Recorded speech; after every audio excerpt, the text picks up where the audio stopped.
Hey everyone, in this tutorial, I'll show you how to convert audio files in Audacity in 2026.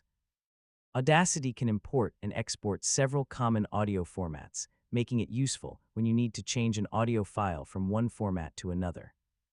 First, open Audacity and import the audio file you want to convert. You can usually do this through the File menu or by opening the file directly with Audacity.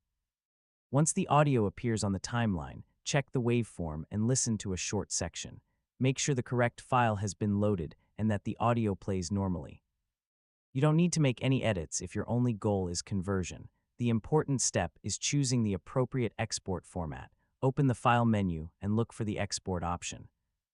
Audacity will provide different audio formats depending on your installation and available encoders. Choose the format you need, such as MP3, WAV, or another supported option. Keep in mind that different formats have different characteristics.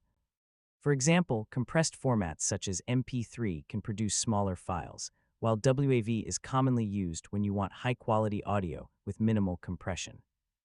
After selecting the format, choose the destination folder and enter a clear file name.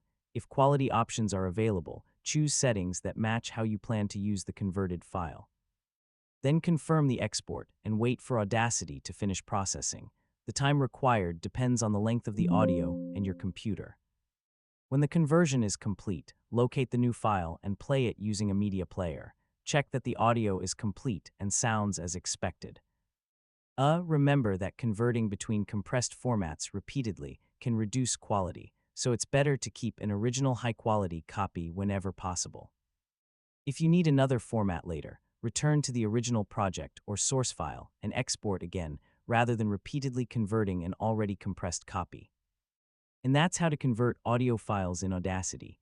Import the source file, choose the required export format, select suitable settings, and verify the converted file afterward. Thanks for watching, and I'll catch you in the next